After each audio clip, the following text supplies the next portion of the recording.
Tere hommikut, tere tulemast Tallinna Sadama teise kvartali finantstulemuste ülevaatusele ja minu nimi Valdo Kalm ja siin on ka siis meie finantsjuht Andrus Ait. Tere hommikust. Alustaksingi presentatsiooniga ehk kõigepealt ülevaade üldistest trendidest ja tulemustest teises kvartalis.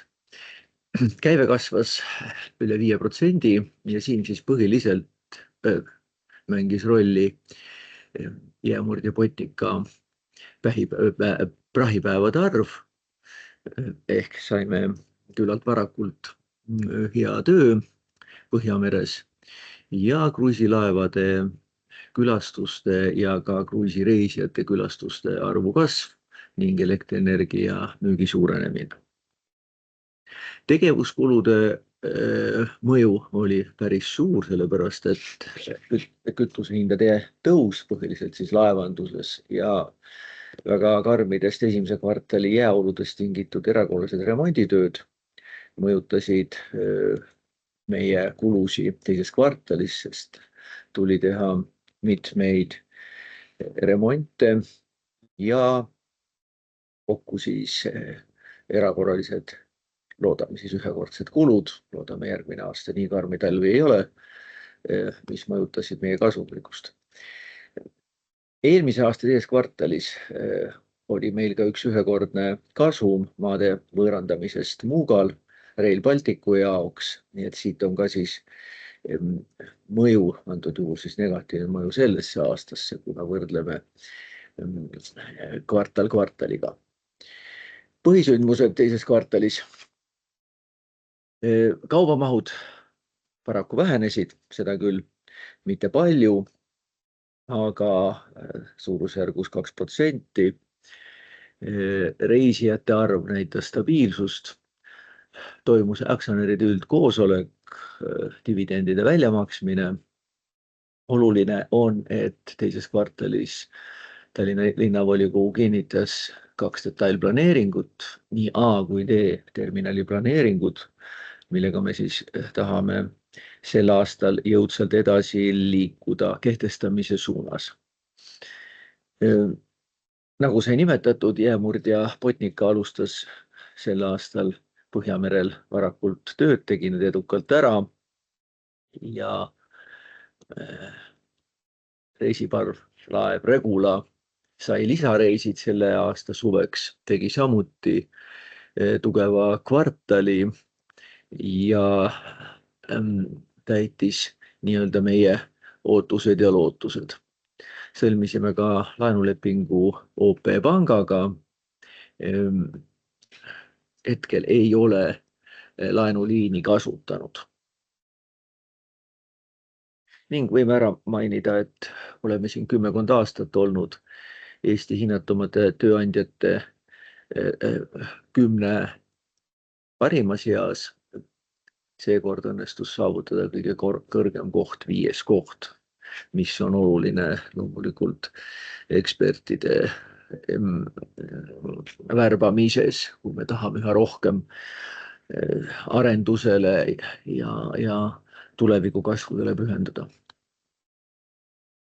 Siis segmentide lõikes, nagu sai mainitud, reisisadamate reisijate arv tibakene kahanes, küll kasvu tõi meile kruiisireisijad, mis siis kasvasid teises kvartalis 40% ja 6 kuu lõikes siis lausa 50%. Ja kokku siis selle tagajärjel ka müügitulu kasv reisisadamate segmendist. Kaubasadamate segmendis kahanes siis kaubamaht 2,3%. Võib öelda, et meie kõige suurem kaubagrupp ehk Ro-Ro oli eelmise aasta tasemel, kuid ikkagi kokku võttes jäime müügitulus 2,7% alla. Reisiparvlaevad näitasid stabiilset nii müügitulude kui reisijate ja sõidukite arvu kasvu ning Botnica tegi siis kahekordse prahipäevade arvu võrreldes eelmise aastaga ja sealt tuli siis vastav käibekasv. Siia juurde siis mõned tulbad veel ehk teises kvartalis, nagu sai mainitud, väike kahanemine, aga kasv siis kruiisist. Põhiliin Helsingi-Tallinn näitas 2% kahanemist. Vaatame, kuidas läheb aasta teine pool ja kuidas siis ülejäänud suvi kulgeb. Kaubamahus sai mainitud juba, et kõige suurem grupp RoRo näitas stabiilsust, teistes väga väikesed kahanemised, aga kokku siis -2% ja 6 kuu lõikes -5, kus RoRo kaubagrupp näitab väikest kasvu, kuid suurem kukkumine tuleb vedellastist jätkuvalt. Parvlaevanduses stabiilsed näitajad ja siis ka väikse kasvuga, mis mõjub ka positiivselt tuludele ja Botnica siis tegi topelt rohkem tööd teises kvartalis ja siit ka siis kumulatiivne kasv võrreldes eelmise aastaga. Nii et Botnica mõjus ka tuludele positiivselt.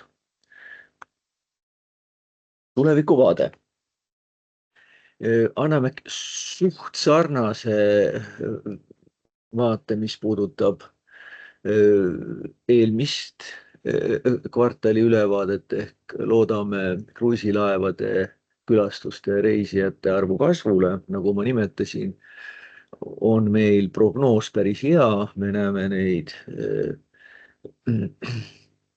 nii-öelda kai reserveeringuid selleks aastaks ette, juba järgmiseks aastaks ja sai siis mainitud, et kruiisilaev oli 30% rohkem ja reisijaid 50% rohkem pooles aastas. Loodame teha korraliku kruiisihooaja, mis siis sel aastal peaks tooma ka kruiisereid veel 4. kvartalis ehk jõulukruiise. Väga oluline on ikkagi saada uued RoRo või konteinerliinid meie sadamatesse. Nii Muugale kui Paldiskisse läbirääkimised meil väga tõsiselt käivad, kuna Paldiski sadamas lõpetas tegevus Tallinki Superfast laev, siis on meil äärmiselt oluline leida asendusi, sest on meil nüüd ka korralik uus kai. Enne oli meil tõesti mahutavusega probleemid seal Paldiskis, nii et töötame selle nimel ja peame läbirääkimisi erinevate laevaliinidega. Teises kvartalis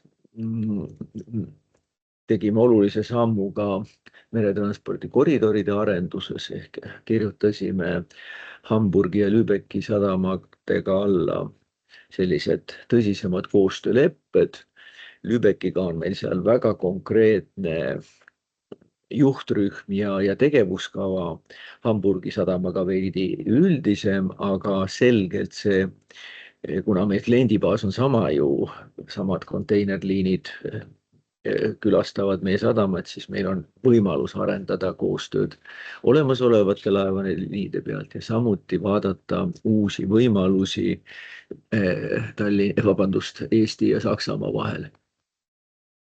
Ja tööstusparkide kampaaniast on meil jätkuvalt käimas Muuga idaosa arendusala kampaania. Mäletavasti saime tagasi pankroti pesast endise söeterminali ala lõplikult, see on nüüd, hoonestus on meile tagasi langenud ja võib siis öelda, et üks väga tõsiline huviline on, ma ei saa seda rohkem praegu kommenteerida, käivad läbirääkimised, eeltööd. Tegemist on suure alaga, nagu ka siit slaidilt näha, 20 hektarit ja jutt käib tööstuse kompleksi rajamisest sinna, aga seda on siis natukene vara veel kommenteerida. Anname teada, kui asi konkretiseerub. Ja väga oluline samm oli teises kvartalis siis detailplaneeringute vastuvõtmine ehk käivad tõsised ettevalmistud kinnisvaraäri algatamiseks, kui kõik sujub, siis nii nagu sai lubatud, sel aastal tahaks veel siis esimese alakonkursi välja kuulutada niinimetatud D-terminali alal ehk Reidi tee ääres. Ja loomulikult efektiivsus, kuna teises kvartalis oli ka kasumlikkus surve all, siis tuleb tööd teha efektiivsusega. 6 kuu lõikes suutsime uued sellised efektiivsusplaanid välja töötada ja vähendadagi veidi inimeste arvu. Nii et selles suunas meil töö käib. Sai siin eelmine kvartal mainitud sadamate kaughaldust. Siin on siis meil veel efektiivsus peidus, millega töötame ja mille tulemusi me tõenäoliselt näeme selle aasta lõpus, järgmise aasta esimeses pooles. Ma annaksin sõna edasi Andrusele ehk siis juba konkreetsete numbrite finantstulemuste juurde. Jah, jätkan siis finantstulemustega teise kvartali ja 6 kuu kohta.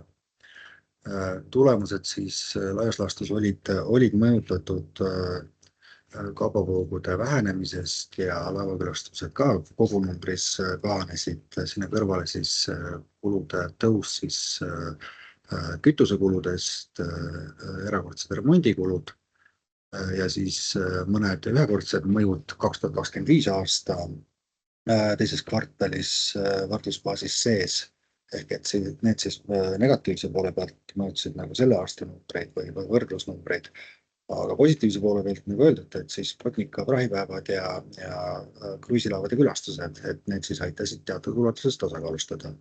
Kui nüüd vaadata müügitulu, siis müügitulus 5,4% kasv, numbriks 31,1 miljonit eurot ja kasvu taga siis ongi peamiselt Botnica 20-päevane prahiperiood eelmise aasta teises kvartalis, meil lõppes 20. aprilli jäämurdehooaeg ja peale seda teises kvartalis enam prahitööd ei olnud, laev ei olnud prahitud projektipõhistes töödes, siis sellel aastal täiendavad 20 päeva ja sellest siis kuskil mõju 900 000 eurot ja täiendav siis laevatasude tõusu tooks välja seda siis peamiselt kruiisilaevade toel, et kruiisilaeva külastuste arv oluliselt suurenes, samamoodi kruiisituristide arv seal taustal, et see siis aitas ka kasvatada tulu.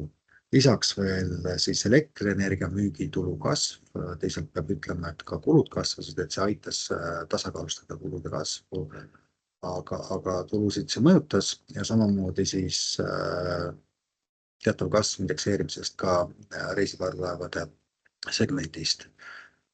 Korrigeeritud EBITDA siis langes 10,7% tasale 14,2 miljonit eurot, et siin siis ongi peamine mõju parvlaevade suuremal kütusekulul tulenevalt just kõrgemast hinnast teises kvartalis ja samuti elektrienergia kulud, aga need nagu juba öeldud, said kaetud siis täiendavate tuludega. Samuti, nagu eelnevalt mainitud, olid meil teatavad ühekordsed remondid siis tulenevalt rasketest jääoludest esimeses kvartalis just siis praamidel ja osaliselt ka Botnica puhul.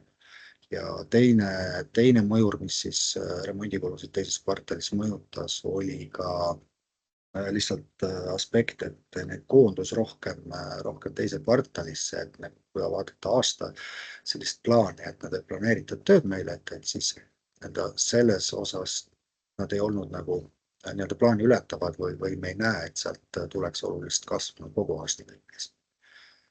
kui midagi erakordselt ei juhtu.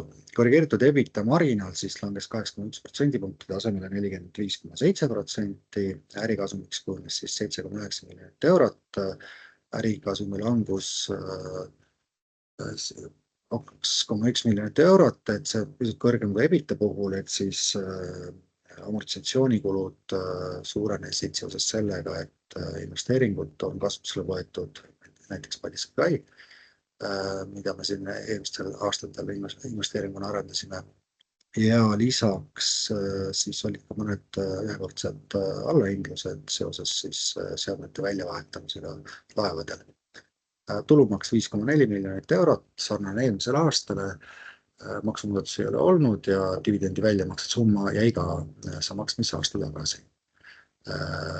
Perioodi kasumiks siis 1,4 miljonit eurot, siin siis vähenemine circa 2 miljonit. Täiendav mõju siis, kui me vaatame siin ärikasumi rida, siis tegelikult netofinantskulud pisut vähenesid, sest laenujääk on vähenenud aasta tagusega võrreldes. Investeerisime siis 2,3 miljonit eurot, sellest suurim investeering oli ühe parvlaeva peamasina vahetus, mis oli planeeritud töö, peale teatud arvu töötunde tuleb seda teha. Samuti tugevdasime kaid Muuga sadamas, et olla siis valmis installeerima seal siis kaldaelektrit konteinerlaevadele. 6 kuu tulemuste osas siis sisuliselt mõjud on suhteliselt sarnased, mis teises kvartalis täiendavalt tooks välja, et tulusid mõjutas siis esimeses kvartalis asjaolu, et 3 regulaarliinil sõitvat laeva Tallinna-Helsingi vahel käisid dokitöödel, see siis vähendas kulusid, sellest siis protsentuaalne tulude kasv, müügitulu kasv 6 kuu lõikes väiksem kui teises kvartalis. Korrigeeritud EBITDA langus 13%, et kui siis teises kvartalis oli põhiliseks kütuse kulude kasvu tagamaaks kõrgemad hinnad aastatagusega võrreldes, siis esimeses kvartalis olid peamiselt just jääolud, mis suurendasid tarbimist. Korrigeeritud EBITDA marginaal siis 6 kuu lõikes 43,5%, samuti 8% langust teises kvartalis. Ja investeerisime siis 3,5 miljonit eurot, vahetasime teatud tehnilisi seadmeid lisaks teise kvartali investeeringutele. Esimeses kvartalis ka laevadel jätkasime A-terminali projekteerimisega ja tegime ka teatavaid IT-investeeringuid. Perioodi kasumiks siis kujunes 6 miljonit eurot 6 kuu lõikes. Nüüd vaadates tulemusi segmentide lõikes, siis teises kvartalis müügitulu kasvas 3 segmendis 4-st, ainuke langija oli siis kaubasadamad ja EBITDA siis tõusis muus segmendis ehk Botnica tegevusest, oli stabiilne reisisadamates ja langes siis kaubasadamates ja reisiparvlaevade puhul. Reisisadamad siis olidki toetatud peamiselt kruiisilaeva külastustest ja samuti tasumäärad muutusid alates aprillist, sealt ka teatavas ulatuses toetust müügitulu kasvule. Ja reisisadamate puhul siis tegelikult kõik tululiigid kasvasid teises kvartalis, välja arvatud siis moodeteenuste müük, siis teatavas osas reklaamipindade müük vähenes. Ja EBITDA jäi siis stabiilseks, kui kasum või müügitulu kasvas, siis selle seletuseks, et meil just näiteks reisisadamates oligi see efekt, et siis rohkem remonte koondis teises kvartalisse, kuna enamus remonte, mida me tegime, olid siis kruiisikaide remonttööd, mida siis mida ei saa talvel teha, aga samas on mõistlik teha enne siis kruiisihooaja tippu suvel, et siis nad koondusidki sinna teise kvartalisse. Teatav tõus siis oli ka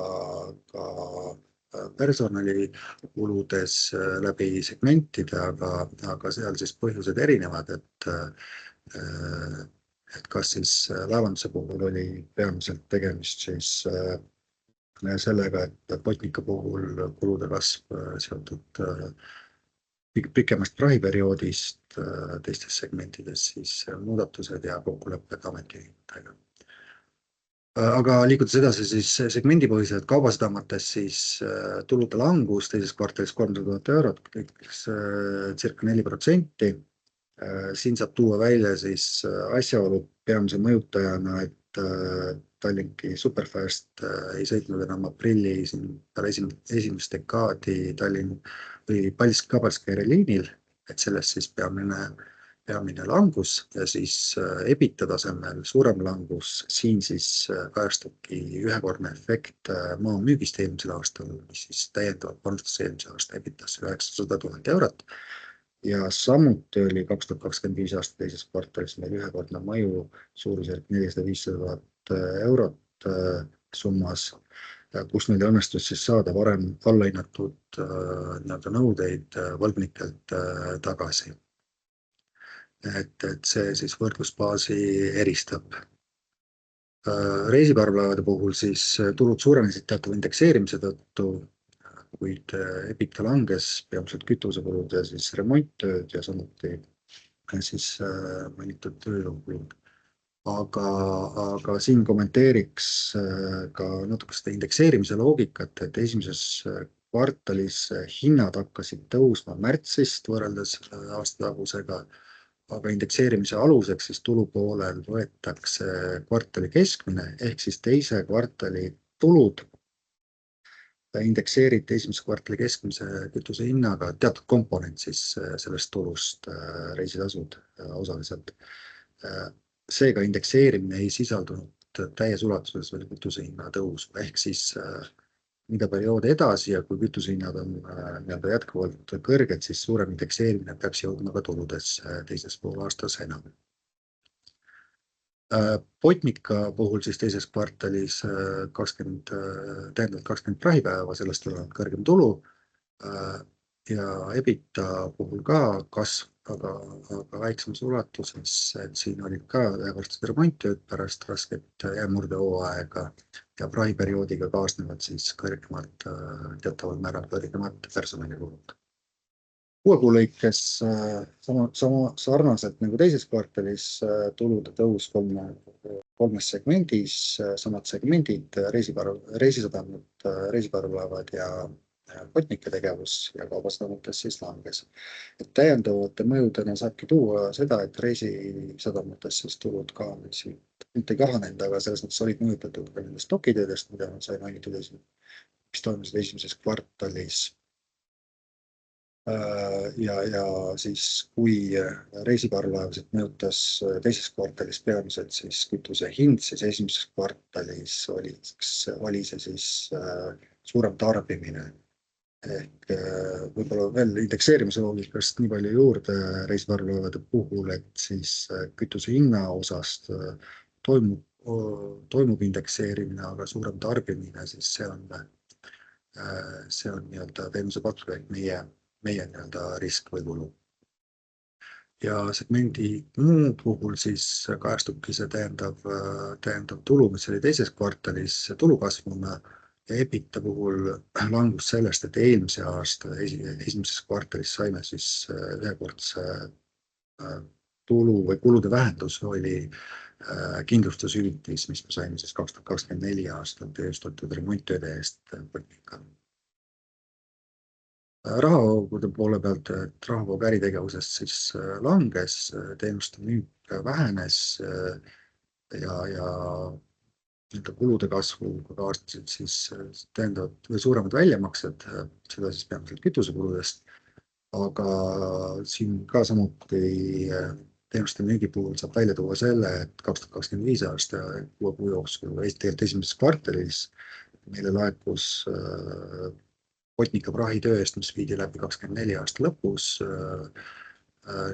toimus laekumine, sellel aastal sellist laekumist ei olnud, et kõik Botnica 24 aasta tööde eest laekumised oli juba 25 aastal, et siis sealt teatav ühekordne efekt. Rahavoog investeerimisest -400 000 eurot, et siin kajastuvad investeeringud, mis olid suhteliselt madalad, samal ajal saime toetusrahasid OPS ehk kaldaelektrisüsteemi investeeringuteks Vanasadamas projekt, mida me oleme käivitanud, et see oli ettemaks, et sellest tulenevad siis plussid-miinused. eelmisel aastal oli siin kõva positiivne number, 20 miljonit, et selle selgituseks või meeldetuletuseks, et siis meil laekusid deponeeritud vahendid üle 20 miljoni, mida me olime siis pikaajaliselt deponeerinud eelnevalt. See mõjutas positiivselt ja samamoodi maamüük langes sinna perioodi, et sellest tulenevalt nii suur erinevus. Vaba rahavoog siis 26 aasta esimesel poolaastal 17,7 miljonit eurot. Finantseerimise rahavoog -22 miljonit eurot võrrelduna -23 miljonit eelmisel aastal ehk suhteliselt sarnane, siin siis kajastuvad ka dividendid. Sellel aastal maksime vähem intressikuludeks, kuna lihtsalt laenujääk on vähenenud. Rahavood siis perioodis kokku -4,4 miljonit eurot, netovõlg 145 miljonit eurot, ka suhteliselt sarnane eelmisele aasta sama perioodi lõpu seisuga, see siis raha pangakontodel ja laenujääk on vähenenud samas summas ligi 12 miljonit eurot. Bilansi poole pealt siis raha võrreldes aasta lõpuga vähenes vastavalt rahavoole 4 miljonit. Põhivara on vähenenud tulenevalt sellest, et investeeringute tase oli suhteliselt madal ja amortisatsioon ületas investeeringuid, omakapital siis vähenes vastavalt dividendide väljamaksele ja positiivne, seda kasvatavalt mõttes siis perioodi kasvu. Muud kohustused suurenesid, siin ongi just EU toetusraha, mida me saime kruiisikaide OPS-i rajamiseks, kaldaelektri rajamiseks ja siis võlakohustused poolaasta jooksul väga ei vähenenud, et suuremad laenu tagasimaksed vastavalt graafikutele toimuvad meil teisel poolaastal. Aga sellega on meie slaidide poole pealt kõik, siin on tulude jaotus ja EBITDA jaotus veel spetsiifilisemalt detailvaatena, mida siis meie kodulehel juba üles laetud, kellelgi on huvi, siis saab vaadata. Ja nüüd teeme väikese pausi nagu alati, et palun esitage küsimusi, millele siis vastame, kui oleme tagasi mõne minuti pärast. Aitäh!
nii, oleme tagasi.